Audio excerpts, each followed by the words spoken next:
Rindu selalu bersamamu, tinggal di dalam kediamanmu.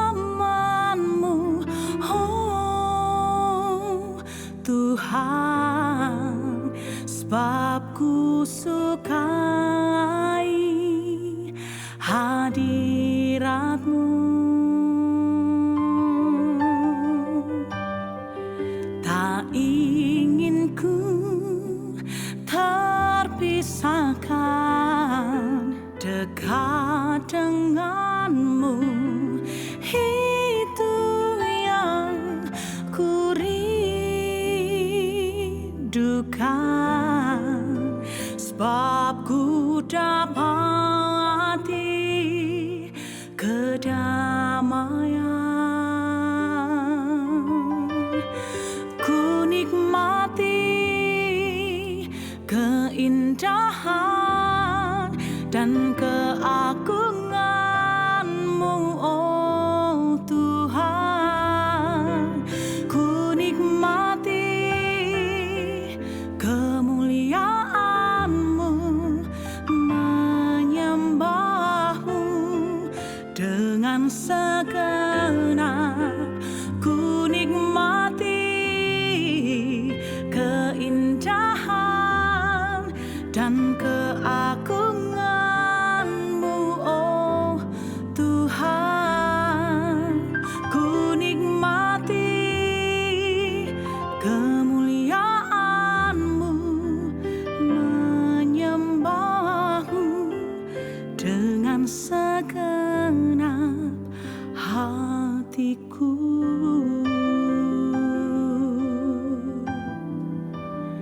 Menyembah-Mu dengan segenap hatiku.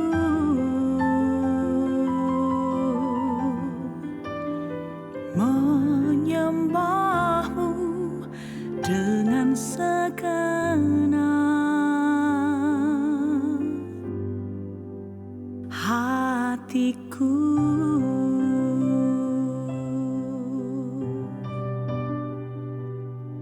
Ku mau sembah-Mu Tuhan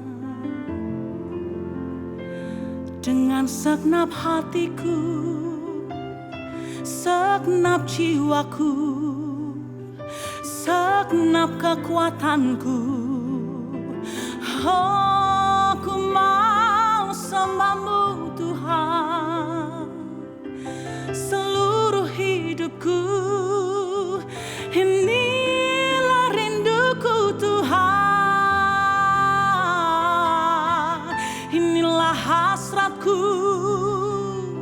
Oh, menyembah-Mu Tuhan.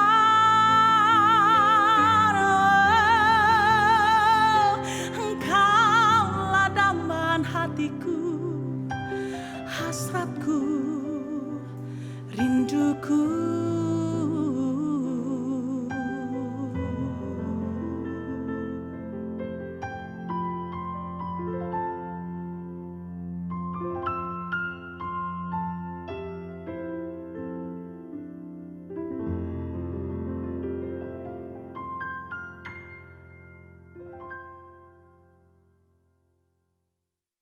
Shalom, selamat siang jemaat GSKI, Betani, Indan, Manyar, Suku Manunggal, Citraland, dan cabang-cabang di seluruh Surabaya dan di sekitarnya. Hari ini Minggu tanggal 21 Juni, senang sekali bisa berjumpa kembali dengan saudara dalam video khotbah ini. Buka hatimu untuk dilawat Tuhan. Baik, sebelum kita diberkati dengan firman Tuhan, saya ajak saudara semua kita berdoa dulu.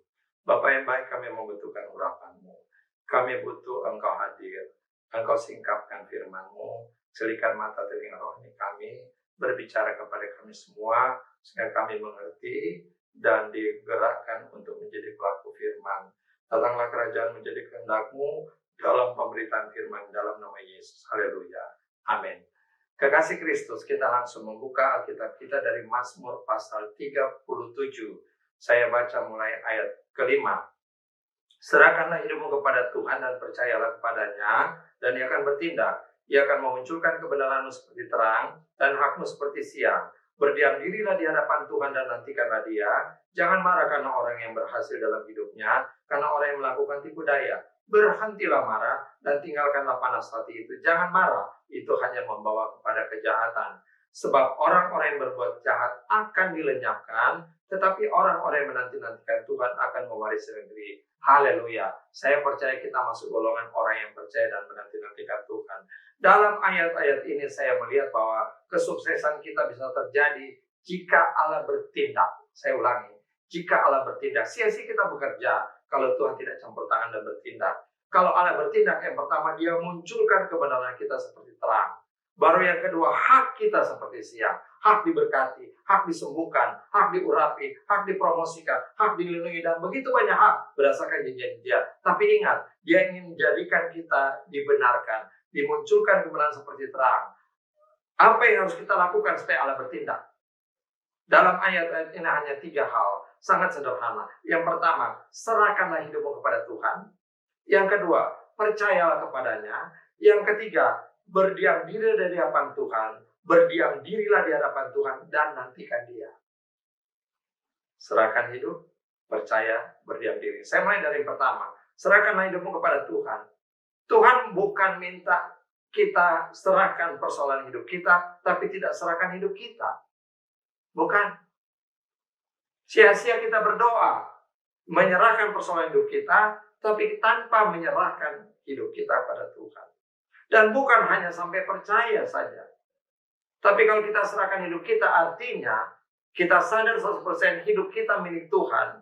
Kehendak Tuhan yang jadi, pakai kita, pakai saya, utus saya, sesuai kehendak-Mu. Itu yang menyerahkan diri kepada Tuhan.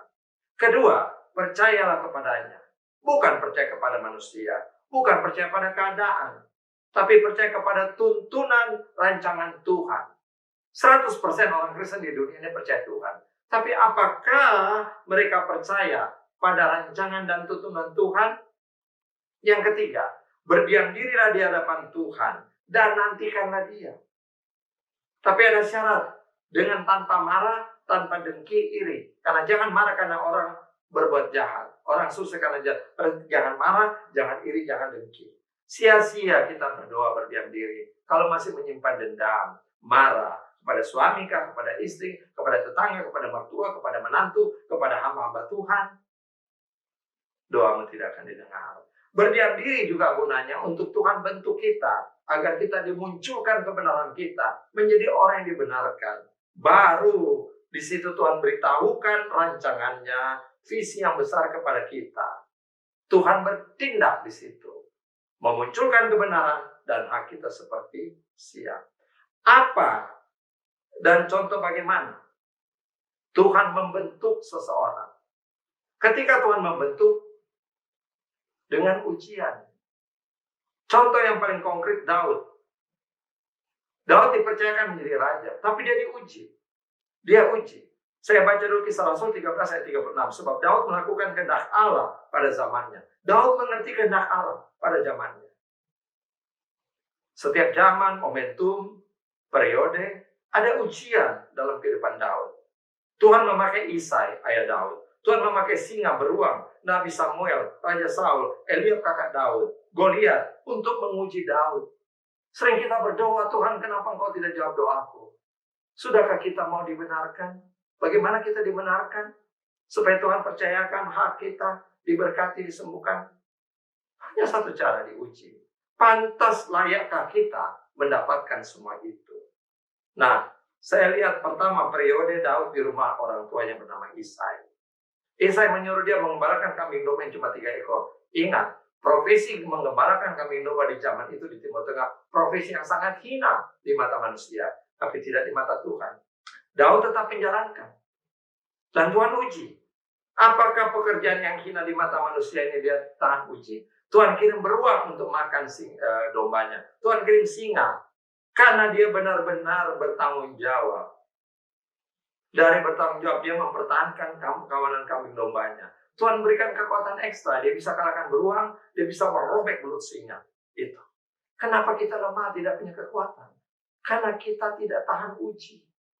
Karena kita tidak mau bertanggung jawab dalam pekerjaan kita, dagang kita, rumah tangga kita, pelayanan kita, sehingga kita lemah. Walaupun sebagai anak bungsu, dia tetap menyenangkan hati bapaknya. Padahal ujian di padang rumput itu sangat bahaya di mata manusia. Ancaman dari beruang dan singa, dia tidak mundur.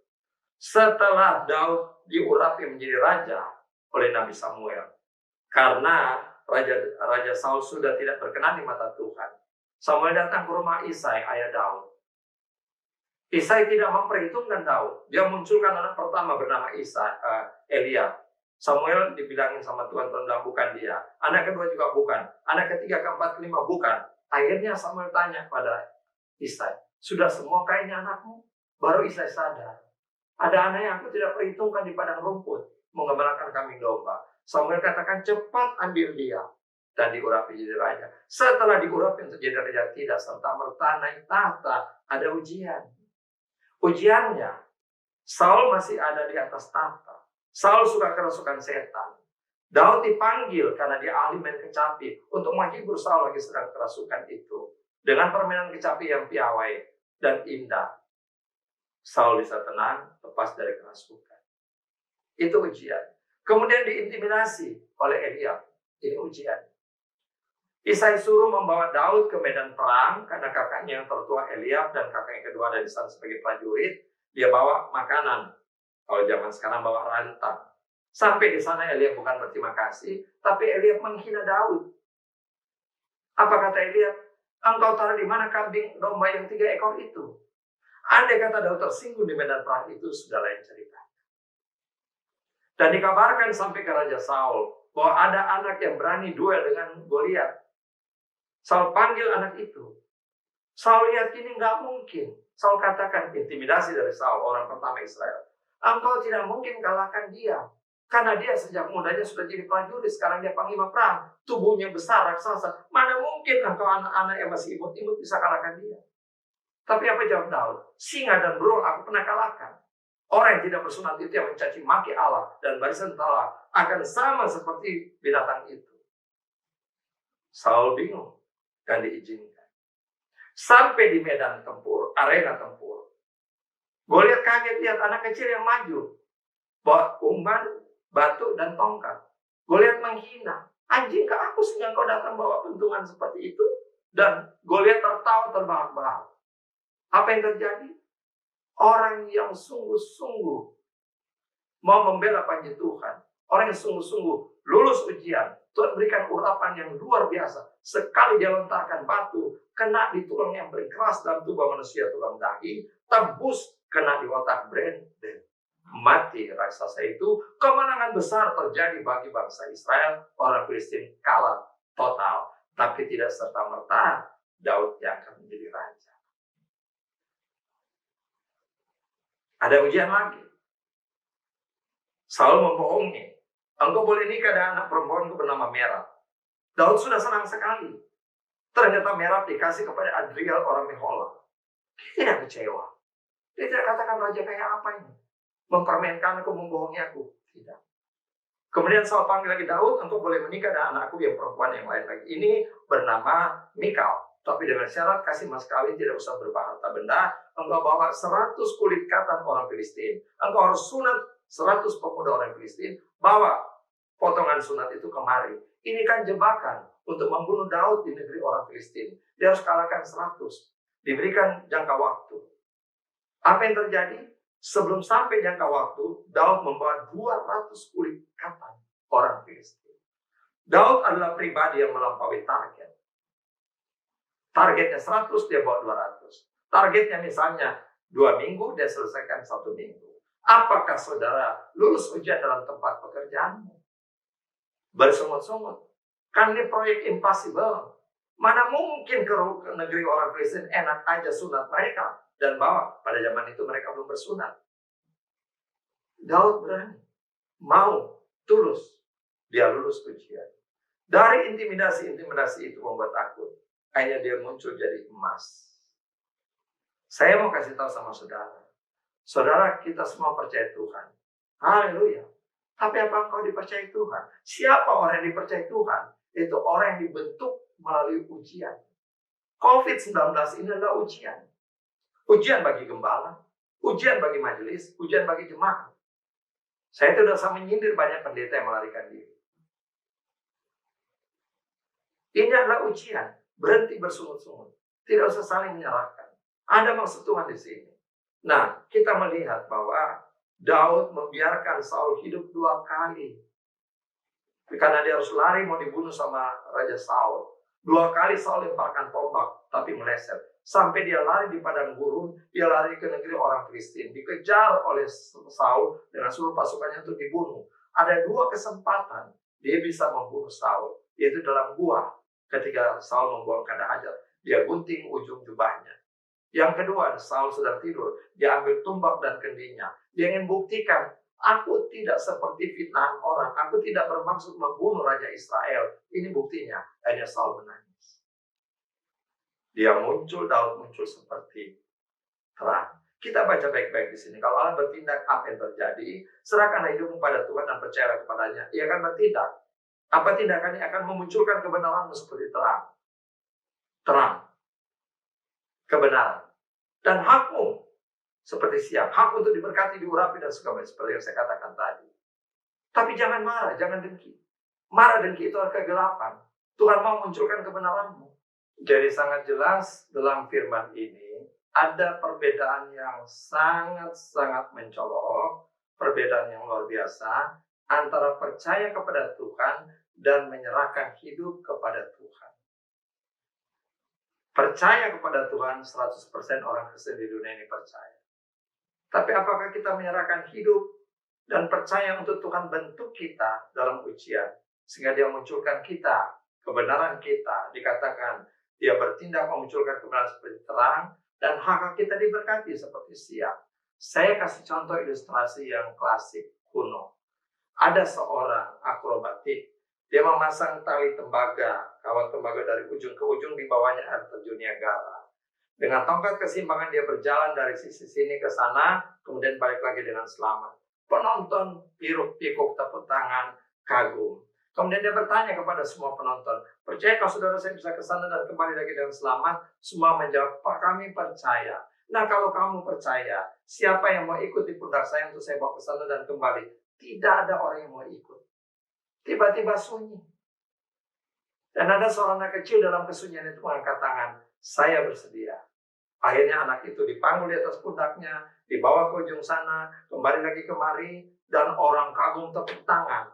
Begitu turun, anak ini diwawancarai oleh para wartawan. Mereka bertanya, hei anak, semua orang tidak berani naik ke pundak akrobatik itu. Kenapa kamu berani sekali?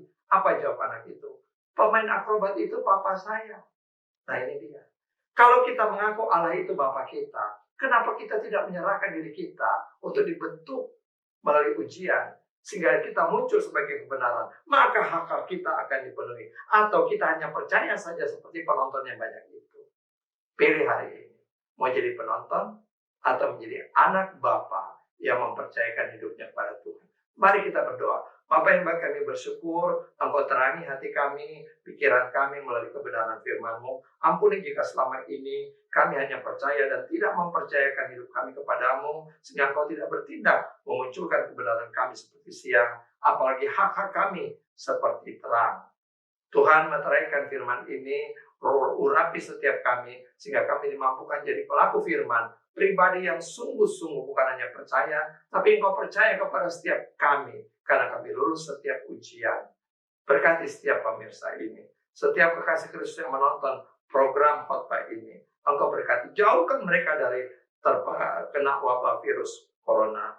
Sehatkan setiap mereka, lindungi. Kami mau hidup dalam disiplin Tuhan, sehingga tidak mencobai Tuhan, dan tidak ada satupun pendengar daripada khotbah ini akan tersentuh oleh virus. Ini doa iman kami. Berkati Tuhan, para ilmuwan sehingga dalam waktu dekat bisa menemukan vaksin antivirus corona atau pil-pil yang bisa diminum sehingga orang yang terkena corona bisa segera sembuh, seperti pada tahun 1800-an flu seperti yang kami alami membantai, membunuh 10 juta lebih penduduk dunia karena belum ada obatnya. Tapi sekarang sudah ada obat flu, maka flu dianggap penyakit biasa. Jadikanlah COVID-19 ini seperti flu biasa karena sudah ditemukan obatnya.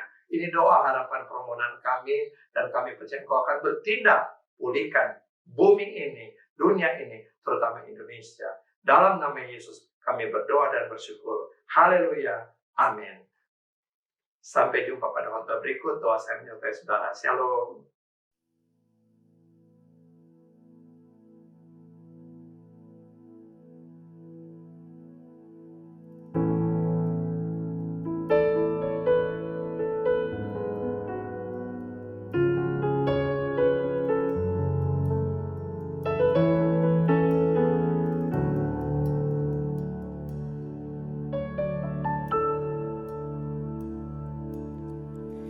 Telah ku dapati kasih yang sejati, yang mampu mengubahkan hatiku.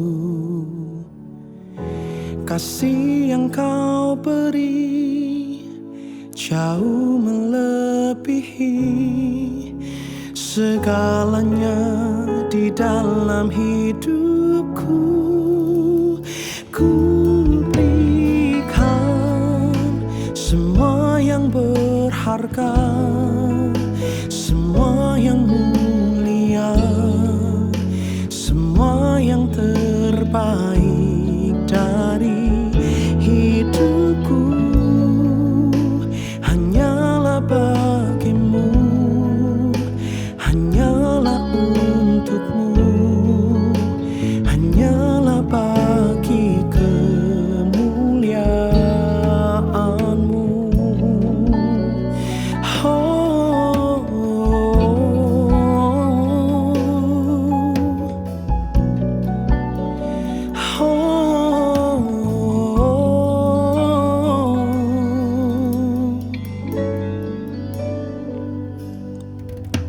Telah ku dapati kasih yang sejati, yang mampu mengubahkan hatiku. Kasih yang kau beri jauh melebihi segalanya di dalam hidupku. Ku berikan semua yang berharga, semua yang